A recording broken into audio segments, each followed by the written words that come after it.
Hi, this is Scott Garibay, and today I am talking about cruise lines and teenagers.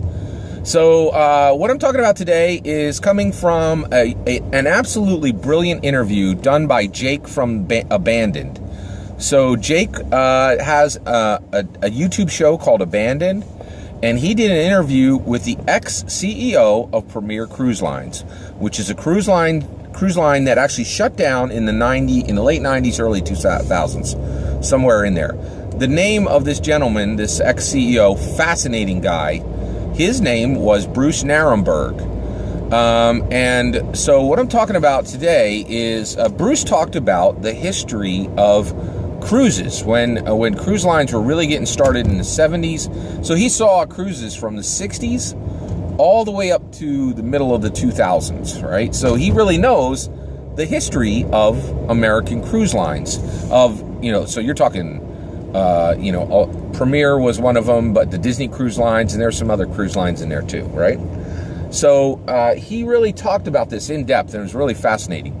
So Premier Cruise Lines was this really unusual cruise line that gave like a pirate theme and took you to an island that wasn't really populated, that really wasn't a tourist trap.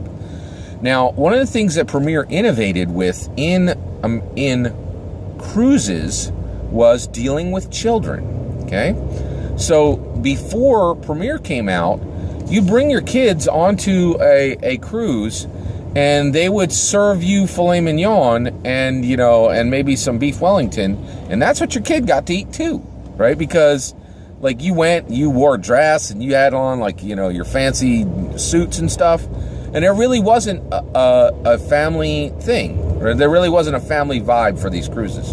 Well, Premier 100% fixed this. Like, they dedicated an entire floor of the ship just to children. And those kids, and so you're talking, like kindergarten, elementary age, and junior high kids, right? And they would just give them space to run, give them space to play, right? That was all very interesting. But what I'm going to talk about today is what Bruce said about teenagers. So he said that Premier tried for many, many years, for literally like 2 decades, they tried to figure out how to deal with teenagers on these cruises. Because these teenagers would get there and they would be sullen and they wouldn't be happy, and it was just a mess. And really, Bruce was a great guy, but I got the idea he really didn't care that much about how the teenagers felt as much as he cared about the parents who were paying, because they were his customers, right? And if the teenager's having a bad time, the parent's going to have a bad time. So I think he was coming at it. He never said that. I'm kind of projecting that onto him. Maybe I was right what I saw. Maybe I wasn't.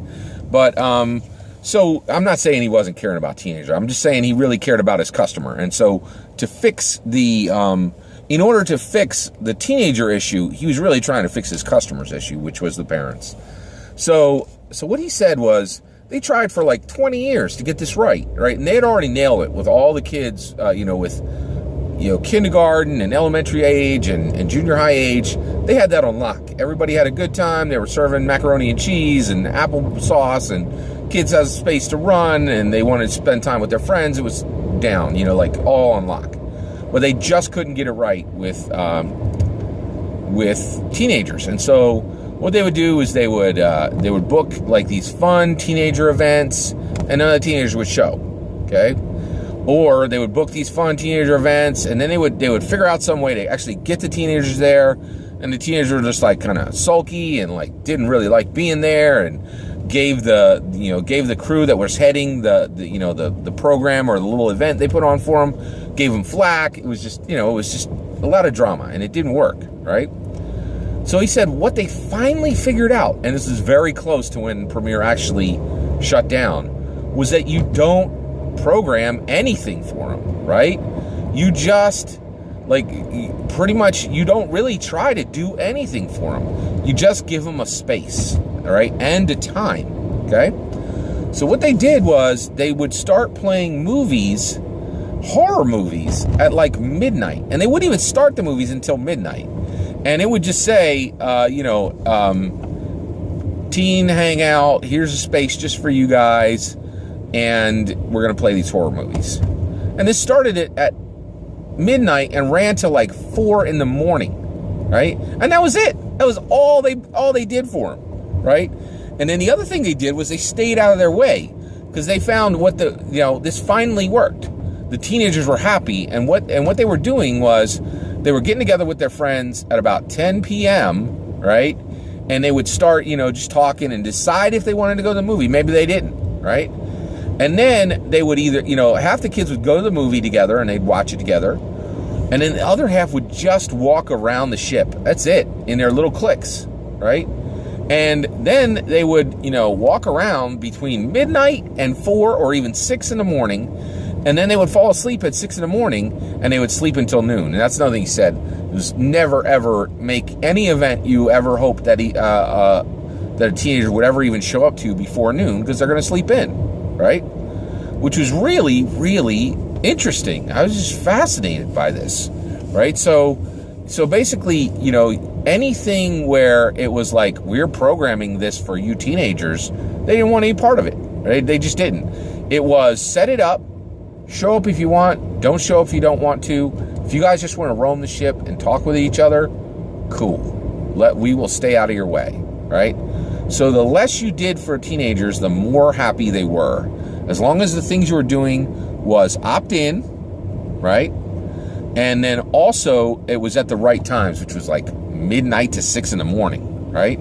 Now, they were very careful about, having people going around the ship to just make sure the kids weren't going in the wrong places, there was Overwatch. Never played that video game, but it sounds really good. And so there was Overwatch, but it was as much hands off and as much just at a distance as you could. And I just really thought this was fascinating. It was really interesting, just hearing Bruce Narenberg talk about how many cruises had just not even thought about families, or the experience that families had, or the experience that they were going through. And I thought, wow, that's crazy, and just the way, that customer-centric focus, and then also that, whatever you're doing for kids, it's got to be age-specific, man, because they all want different things. So, and I think that's the way you can't do something for every stinking age, right? It's just too much.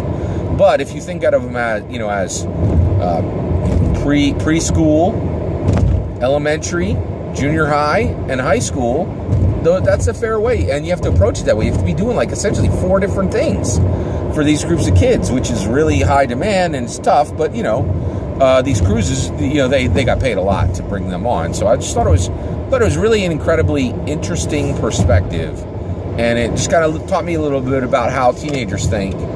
And it was just really amazing. Like, this guy, Bruce Narenberg, man, it was a great interview because he was a brilliant guy, and he's just giving his experience and his thoughts for free. And that's a great thing. That's one of the reasons why I really love the internet. You just see things you don't see anywhere else. Again, I just want to say thank you to Jake from Abandon for doing a great job on that Abandon show. Man, that show is cool. If you haven't checked out the Abandon show on YouTube, it's about abandoned properties. It's amazing. Go check it out. And check out that interview between Jake from Abandon and Bruce Narenberg, the CEO of the defunct Premier Cruise Lines. Take care.